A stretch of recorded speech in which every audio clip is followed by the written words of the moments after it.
Welcome to Destination Jamaica. In this video, we're gonna talk about the island's highest peak and the longest mountain range in Jamaica. I was so excited about the Blue Mountains that I did the hike twice.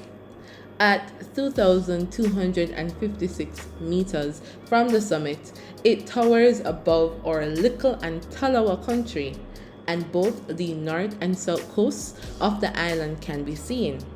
Accessible via a walking track, the Blue Mountain hike was worth the exhausting but exhilarating trek.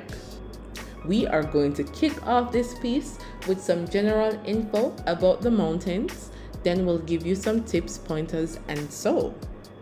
So here are some things to note about the Blue Mountains, other than it being the highest peak in Jamaica. Tell us in the comments if you didn't know them things there. Now, exclusive to this area are indigenous flora and fauna. Over 500 species of flowering plants can be found here. It is home to the famous tasty Blue Mountain coffee. You can even visit a coffee farm if you go on the tour. The mountain borders eastern parishes of Portland, St. Thomas, St. Mary, and St. Andrew to the south. Providing the day is clear, the outline of Cuba can be seen at about 130 miles away. Part of the Blue Mountain is contained in the Blue and John Crow Mountains National Park, established in 1992, which is maintained by the Jamaican government. Now, you ever wonder about the temperature? It get cold up there for me and a lot of locals, but probably for foreigners who somehow know used to the cold, it won't be that cold. But I'm going to tell you what the temperatures are. So it decreases from around 27 degrees Celsius or 80 degrees Fahrenheit at sea level to 5 degrees Celsius or 40 degrees Fahrenheit at the Blue Mountain Peak, just 16 km. That's 9.9 miles inland. Now, the mountains are home to the world's second largest butterfly and the largest in the Americas. Can you guess what that one is? It is called the swallowtail, the Homeros swallowtail. This is the most well-studied remaining population of the endangered butterfly, so take care of them.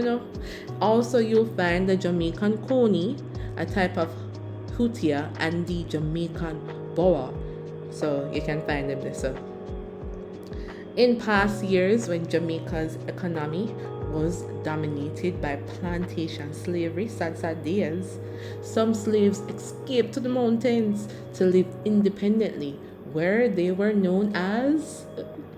What were they known as, everyone? If you said the Maroons, Jamaican Maroons, you are correct. So, Charlestown, Jamaica, on the Buff Bay River in central Portland, Moortown in eastern Portland, and Scotts Hall, Jamaica in St. Mary, or the communities of the Windward Maroons. Now, I told you about the coffee farms. So, Hagley Gap and Mavis Bank are farming communities located on the Blue Mountain, with Hagley Gap being the closest to the Blue Mountain Peak. And you have to pass through there if you're going to take bus and you're coming from the Kingston end. So both towns rely upon the area's rich soil for growing coffee. You can also find waterfalls and restaurants in this area. And the soldiers, they do their drill at Newcastle, so if you're passing by, you might see them as well. So those are some little facts about Blue Mountain. Tell us something that we haven't mentioned or we don't know about this beautiful mountain range. Now we're going to move on to some tips that we got from our own trip to Blue Mountain. So how do we get to Blue Mountain? There are several various points that you can use to do the hike, and some people even bike, in that area. Now, we're going to talk about where the route we took. Do you have to be extremely fit to do it? No. You can explore the various trails if you believe you can't manage the hike to the peak. The hike to the peak can get pretty intense, and that is relatively speaking. It might be about 4 hours up to the peak or more. I would recommend doing some exercises for a week or two before going, especially if you haven't done any exercise in a while. Just to get your body ready for the hike. We hiked from Jabi's guest house from Pending Castle. There are several similar guest houses in that area. You can also camp outside. We took several buses all the way up to Mavis Bank, I think Hagligam, and from there we had Jabi's driver pick us up in a four-wheel drive. Well, this, whatever you call this, that's on the screen right now. We were advised that nothing less than that can work in that part of the mountains due to the narrow and often rough terrain. I recommend you bring some snacks with you, raisin nuts, bottled water, and so that you might need if you're busing from Kingston or further. We definitely need snacks for the hike, so bring some.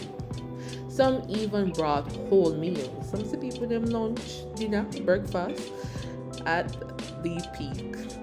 We did the sunrise tour, but you can do the tour at various times of the day. I heard there is also a sunset tour. You can book a tour guide, Jabi has one, or you can do the hike yourself.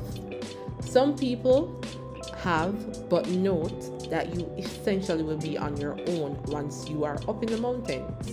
Emergency services won't get to you easily, so do it in a group if you're going without a tour guide. Have your cell phone fully charged, whatever supplies that you need, credit on your phone to make calls, and get the necessary info from the locals or the guest houses before taking the trek. Pay attention to the trail, people. It can get very narrow with parts falling off into the abyss. Don't be on your phone or be distracted, but you can take photos, have your music on. Just be alert. Alright, so let's get into it. So we did the sunrise tour, which means we got up at 1 a.m. We started hiking about 1:30 a.m. or 2 a.m. They offered us coffee, Blue Mountain coffee, in the early morning. Now experiencing the night sky and air in the mountains, it was magical. Vivid stars, a cliff overlooking sleeping and brightly lit Kingston, nights, unique sounds, and more. It was an experience. Your legs really feel the work. Woo! And be prepared to pee in the bush. You'll stop at certain points to rest your legs, but not for too long, especially if you want to catch the sunrise. Jacob's Ladder was the most intense climb of the tour. It got pretty rough. I put my earphones in, as you know, music helps you endure while keeping my eyes on the track.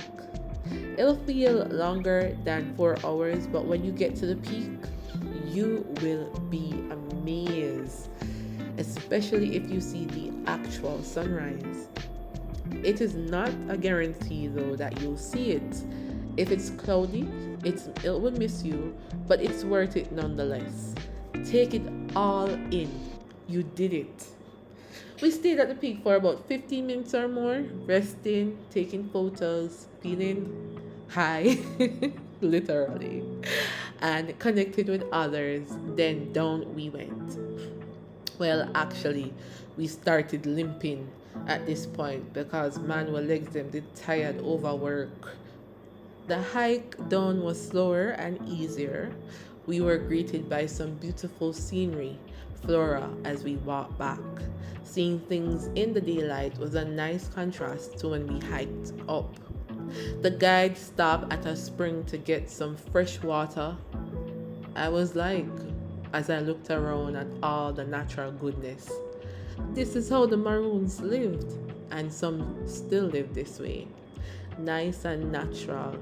It made me want to write a story or paint something, but we had to walk on. You get this awesome feeling as if you could do anything once you climb to the top of Blue Mountain. Well, once you get to the peak. That feeling and the pain in our legs lasted after our trip was completed. So, some of you might experience that and probably can't walk for a couple of days, but it was worth it. Jamaica is of course gorgeous, and every time I visit somewhere else a yard, it's an experience I hardly forget and a natural gem I'll always appreciate. Give thanks for our little and Talawa country. So I didn't want to make this video too long. I hope that was valuable, and I hope it inspired you to do your own hike, or share your experiences, because I know a lot of you probably have done the hike and we love to talk about it. Any tips that you have, any pointers for those who haven't done it before, or probably people can get together in the comments and plan their own trip. Jamaica is beautiful and it's worth exploring. And if you're a local, I especially encourage you to explore it, because a lot of the time is visitors come know the country more than we. So it's good to know your country. Alright guys, so that's it for now. More coming your way. We're gonna provide more information on some of the places that we visited in Jamaica, such as bamboo rafting in Portland, and a few other places that I think you would be interested in, and more to come. Remember to thumbs up, like, share, comment, do your thing, and join us in the community. We appreciate you always. Until next time, take care of yourselves and each other, and stay blessed always.